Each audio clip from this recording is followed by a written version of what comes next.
सब पशुपालक भाइयों को नमस्कार। आज हम डॉक्टर वीके जैन के पास आए हैं। डॉक्टर वीके जैन किसी भी परिचय के मुताज नहीं है। डॉक्टर साहब लाला लाजपत राय यूनिवर्सिटी हिसार से डायरेक्टर क्लिनिक्स के पद से रिटायर हुए हैं और एज ए प्रोफेसर मेडिसिन के अंदर 35 साल तक लाला लाजपत राय यूनिवर्सिटी हिसार के अंदर पशु विश्वविद्यालय हिसार के अंदर अपनी सेवाएँ दी हैं। तो डॉक्टर साहब आज पहले तो हम आपका हमारे चैनल पे स्वागत करते हैं। सभी पशुपालकों को राम राम। तो डॉक्टर साहब आपका 30 से 35 साल का एक्सपीरियंस रहा है जी। तो आज हम आपकी सेवाएं लेने आए हैं। पशुपालकों के लिए था आपसे हम तक कुछ चर्चा करने आए हैं, क्योंकि बहुत सारे पशुपालक हमारे से बहुत सारे क्वेश्चंस पूछते हैं। तो जिस तरह अब जुलाई में डॉक्टर साहब कारिंग सीजन शुरू होने वाला है, ब्याज का सीजन शुरू होने वाला है जी। तो बहुत सारे जो से पशुपालक हैं वो ये चाहते हैं कि उसके पशु की जो सी अडर है या लेवटी है या जिसको लेवा बोलते हैं या जड़थन बोलते हैं कि वो पशु का अच्छा बन जाए, क्योंकि पशु की जो सी कीमत है वो उसकी लेवटी से और थनों से ही है। बिल्कुल सही कहा आपने। तो वो उसको बढ़ाने के लिए पशुपालक क्या क्या चीज़ें करें? इसमें देखो, जो भी पशु हैं आजकल बहुत महंगे हो गए हैं, तो इसलिए उनकी पूरा रख रखाव बहुत ज़रूरी है। तो पहली बात तो यह है कि जो पशु पहले दूध दे रहा था उसको ब्याने से 2 महीने पहले रेस्ट देना बहुत ज़रूरी होता है।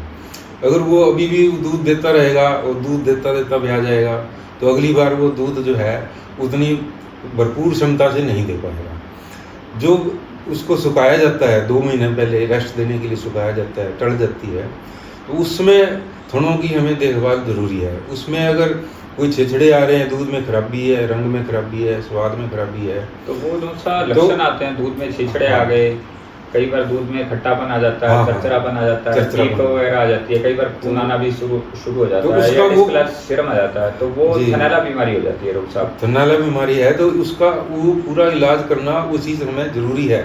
ड्राई पीरियड के दौरान कई थनैला बीमारी अगर हो रही है तो उसका इलाज करें। पशुपालक यूँ सोच लेते हैं वो अब तो टल गई, चलो अपनी मुसीबत भी खत्म हो गई, आगे की आगे देखी जाएगी। लेकिन वो जैसे ही ब्याएगी ना उसमें उसकी वो बहुत भारी मुसीबत कर देगी और हो सकता है कि थन भी मर जाए।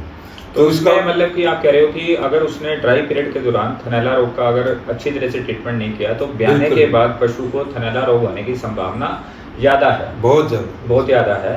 तो मान लो पशु की वैल्यू ही उसके थन से है, गाय भैंस की, अगर उसकी थन ही खराब हो गया हाँ जी तो वो पशु क्या था दोबारा मिल्किंग पे नहीं आएगा और तो उसकी वैल्यू भी डाउन हो जाएगी। तो उसके लिए बचाव के लिए हमारे पास जो है उसको पोषण भी उसका उचित होना चाहिए और उसमें कोई विटामिन उसको दे सकते हैं। तो मतलब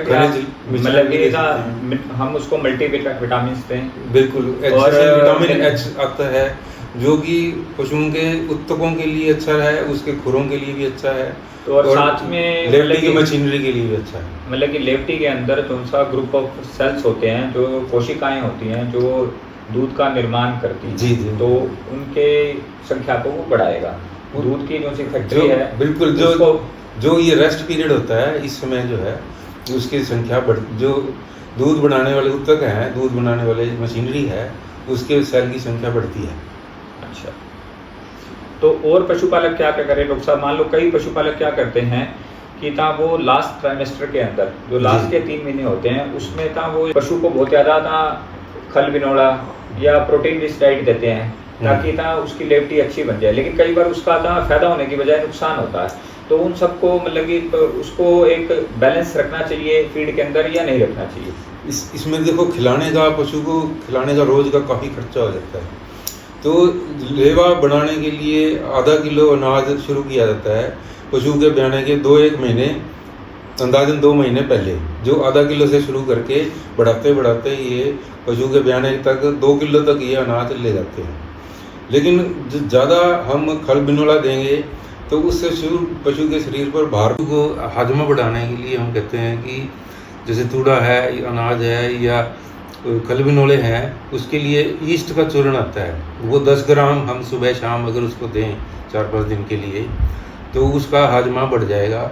और खल बिनोले जो हैं हम ज़्यादातर उसको रिकमेंड करते हैं कि ब्याने के बाद उसको दब के दिए जाएँ, उससे पहले अनाज लगता है ठीक। तो मतलब कि जो लोग खल बिनोला दे रहे हैं पशु को ब्याने से पहले वो खल बिनोला थोड़ा कम कर दें, उसकी बजाय अनाज कर दें और पशु को साथ में मल्टीविटामिन दें किसी भी मर्जी कंपनी का, साथ में या लाइव यीस्ट आता है और कुछ एंजाइम्स के मिक्स आते हैं, तो वो 10 ग्राम आप सुबह शाम दें। और लेफ्टी बनाने के लिए आपका मल्टीविटामिन आते हैं, उसको 10 ml सुबह और शाम को रोटी पे चौक करके दें। तो वो बहुत सारी कंपनियों के आते हैं, उसमें से कोई भी आप अच्छी कंपनी का ले सकते हैं, कोई भी अच्छी कंपनी का ले सकते हैं। तो इन सब चीज़ों से पशु की लेफ्टी अच्छी बन जाएगी। और साथ में मेरे ख्याल से डॉक्टर साहब जिस तरह हम तो पशु को साथ में नींबू का अचार दे दें, हाँ ये देसी फार्मूले हैं, नींबू के अचार हो गया, या हम तो साथ में उसको तो क्या करते हैं, नारियल की उनकी गिरी होती है, हाँ ये वो सब एंटीऑक्सीडेंट होते हैं, हाँ वो एंटीऑक्सीडेंट होता है और इनका बहुत फायदा मिलता है। और विटामिन उसके अंदर, नींबू के अंदर विटामिन सी वगैरह होता है। तो सभी पशुपालक भाई क्या करें कि अगर वो होममेड रेमेडीज चाहते हैं तो नींबू का अचार रोज नींबू की तो उसको अचार की 2 स्लाइस डाल दें, साथ में उसको देसी खांड दें, और साथ में उसको नारियल की गिरी, नारियल के जो सा हम चूरी नहीं लेनी है आपने, जो नारियल हम पूजा में यूज़ करते हैं उसकी जो अंदर की गिरी होती है वो खिलानी है आपने, और उसके साथ आप विटामिन एच दें उसको, और साथ में लाइव यीस्ट और एंजाइम्स का मिक्सचर दें, ताकि जो भी पशु खा पी रहा है वो उसको अच्छी तरह पच जाए। तो डॉक्टर साहब आज आपने बहुत ही महत्वपूर्ण जानकारी साझा की, आपका बहुत बहुत धन्यवाद। और भी अगर किसी पशुपालक को और भी अधिक कोई जानकारी चाहिए तो वो कंपनी के YouTube चैनल या हमारे Instagram चैनल को फॉलो कर सकता है। धन्यवाद। धन्यवाद।